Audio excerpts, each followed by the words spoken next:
ये नीट 2024 का तुम्हारा न्यूटन लॉज ऑफ मोशन से क्वेश्चन क्लास 11 से आया हुआ है। क्वेश्चन नीट में 2024 में ये देखिए जो क्वेश्चन आया हुआ है, देखिए ये horizontal force 10 newton is applied to a block A as shown in figure. The mass of block A and B, जो एक हॉरिजॉन्टल फोर्स दिया हुआ है 10 न्यूटन, जो ब्लॉक में अप्लाई हो रहा है, फिगर में दिखाई दे रहा है। ये बोल रहा है the mass of block A and B are 2 kg and 3 kg, 2 and 3 kg। The block slide over the frictionless surface. तो हमारा नीट में ज़्यादातर क्वेश्चन फ्रिक्शनलेस सरफेस ही आता है। मैंने देखा जो ब्लॉक वाला प्रॉब्लम में म्यू नहीं होता, फ्रिक्शनलेस सरफेस ही देता है, तो क्वेश्चन और आसान हो गए। तो हमारा बोल रहा है frictionless surface, the force exerted by block A on block B is, जो ब्लॉक ए ब्लॉक बी पे कितना फोर्स लगा रहा है। हम लोग देखिए इधर जो फोर्स दिया हुआ है 10 फोर्स दिया हुआ है, कितना 10। तो बाई हम लोग अप्लाई करते हैं Newton second law of motion. Newton second law of motion क्या होता है, F equal to M A होता है ना, F equal to M A. तो हमारा टोटल फोर्स कितना दिया हुआ है, तो टोटल फोर्स दिया हुआ है 10 न्यूटन। पूरा सिस्टम का फोर्स 10 न्यूटन दिया हुआ है। पहले हम लोग एक्सीलरेशन निकाल देते हैं बाद में, तो तुम्हारा एक्सीलरेशन निकालने के बाद तो बाद में पता चल जाएगा कितना फोर्स बी पे लग रहा है। तो मास कितना दिया हुआ है ए पे 2 kg। टोटल सिस्टम में कितना मास है, पूरा सिस्टम में तो 10 न्यूटन फोर्स लग रहा है। अलग कोई फोर्स नहीं लग रहा है, फ्रिक्शनल फोर्स तो नहीं लग रहा है, इधर फ्रिक्शन लेस बोल रहा है, इसलिए फ्रिक्शनल फोर्स तो 5 हो जाएगा। 2 + 3 5 इंटू नेट एक्सीलरेशन कितना है, तो कितना हो गया 5, ये टोटल 5 हो जाएगा। 5/10, 10/5 होगा 2 नेट एक्सीलरेशन हो जाएगा मीटर/सेकंड स्क्वायर। ये नेट एक्सीलरेशन इतना हो गया। तो बाद में क्या देखेंगे, the force exerted by block A on block B. तो हम लोग अकेला ब्लॉक बी को देखते हैं। जो ब्लॉक बी है 3 kg दिया हुआ है ब्लॉक बी में, और फोर्स कितना लग रहा है एफ ऑन बी बाई ए, कितना फोर्स बी पे लग रहा है ए से। तो इसमें एक ही फोर्स ये ए बी पे लगा रहा है, एक ही फोर्स ये वाला। तो हम जो टोटल नेट एक्सीलरेशन कितना होगा, ये नेट एक्सीलरेशन तो 2 आ गया 2, और तुम्हारा बी पर फोर्स, तो फिर से F equal to M A लिखते हैं। F equal to M A, उसमें फोर्स हम लोगों को निकालना है एफ इजिकल टू बी पे कितना ए लगा रहा है, और मास कितना है बी का 3 है, और तुम्हारा एक्सीलरेशन नेट एक्सीलरेशन ये है जो फ्रिक्शनलेस नहीं है, साथ में जाएगा, कितना है 2, तो आ गए 6 न्यूटन। तो यही आंसर है, और आसान भी था क्वेश्चन। जो दूसरा वाला क्वेश्चन देखिए, जो दूसरा वाला क्वेश्चन तुम्हारा कॉल्यूशन से आया हुआ है। ये देखिए कॉल्यूशन का क्वेश्चन था। 2 बॉडीज, ये अलग टॉपिक है। 2 bodies A and B of same mass undergo complete inelastic 1 dimensional collision. क्या बोल रहा है, इनइलास्टिक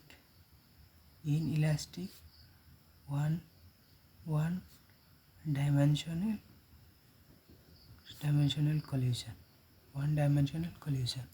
इनइलास्टिक 1 डायमेंशनल, इनइलास्टिक मतलब क्या है, जो पहले जो बॉडी आ रहा था, 2 बॉडी, इधर 2 बॉडीज बोला ना, 2 बॉडीज आ रहा था, बाद में साथ में चला गया, अलग अलग नहीं गया। इनइलास्टिक बोल रहा है 1 डायमेंशन में जा रहा है। The bodies A moves with velocity v1, जो बॉडी ए बॉडी है वो v1 वेलोसिटी से मूव कर रहा है। दूसरा बॉडी कितना है, वाइल बॉडी बी, जो बी बॉडी है वो रेस्ट पे है, मतलब वेलोसिटी 0 है। रेस्ट बिफोर कॉलिजन, ये बात कर रहा हूँ बिफोर कॉलिजन का हो रहा है, बिफोर कॉलिजन। आफ्टर कॉलिजन क्या होगा, आफ्टर कॉलिजन क्या है, the velocity of the same system after collision is v2। पूरा सिस्टम का जो बाद वाला वेलोसिटी है सिस्टम कॉलिजन होने के बाद वो v2 बोल रहा है। B2 बोल रहा है। B2 मतलब ये इनइलास्टिक बोला और पूरा सिस्टम का बोल रहा है B2। तो हमारा सिस्टम कितना है, ये A और B दोनों साथ में आ गया, इनइलास्टिक कोलिशन हो गया और पूरा सिस्टम का वेलोसिटी B2 बोल रहा है। तो बोल रहा है रेशियो ऑफ B1/B2 और B1/B2 को निकालना है इधर 1:4, 4:1। इसमें इस तरह का क्वेश्चन में डाउट होता है, बोला 1:4, 4:1, 1:2, 2:1। जैसे एक स्टूडेंट ने ये 2:1 मार दिया था, आंसर तो 1:2 है। ये देख कैसे आता है। तो पहले वाला हम लोग law of conservation of mass लगाते हैं, लॉ ऑफ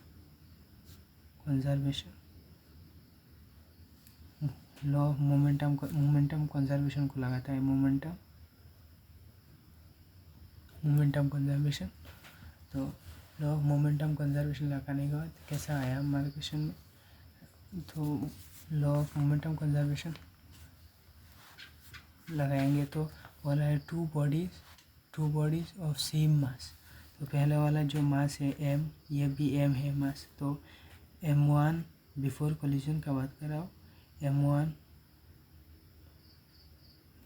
जो लॉ ऑफ मोमेंटम कंजर्वेशन क्या होता है, बिफोर कोलिजन का जितना मोमेंटम है और आफ्टर कोलिजन का मोमेंटम सेम होते हैं।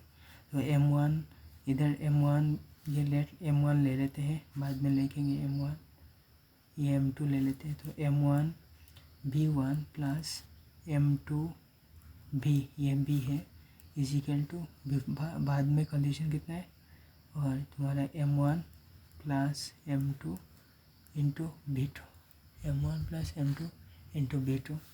तो क्या है, इधर जो मास दिया हुआ है वो सेम मास दिया हुआ है, इसलिए हम लोग m1 b1 को m को और m2 को ये सब mm लिखेंगे, सब इक्वल टू m होगा। m1 equal to m2 equal to m, ये दिया हुआ है क्वेश्चन में। तो क्या है,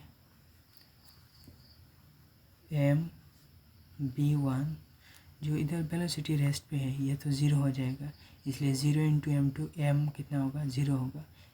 और ये वाला कितना हो गया, m1 plus m2 total system का बोल रहा है ना इनइलास्टिक, तो इन 2 m हो जाएगा, m प्लस m 2 होगा और b2। तो क्या हो आंसर क्या आया, आंसर देखिए क्या आया। तो b1/b2 इजिकल टू 2m/m, तो m चला जाएगा, 2:1 आ जाएगा। यह क्वेश्चन में जो दिया हुआ है, यह क्वेश्चन में ये देखिए रेशियो ऑफ b1/b2, ऑप्शन में 1:2 भी था और 2:1 भी था, ये देखिए जो 2:1 आ गए। तो ऑप्शन 2 करेक्ट हो गई। ये दोनों क्वेश्चन एक कोलिशन से था और ये न्यूटन लॉज ऑफ मोशन से था, दूसरा वाला question. Thank you. Full physics और केमिस्ट्री का जो सॉल्यूशन है वो देखना चाहते हो तो नीचे दिया हुआ है वीडियो, मेरा चैनल पर है, आप लोग देख सकते हो। और शॉर्ट ट्रिक भी बता हुआ है कैसे एग्ज़ाम में टाइम में करना है, यह भी देख सकते हो। ये तो पूरा करके दे रहा हूँ, शॉर्टकट में भी बता सकता हूँ, ये नीचे दिया हुआ है, देख सकते हो। Thank you.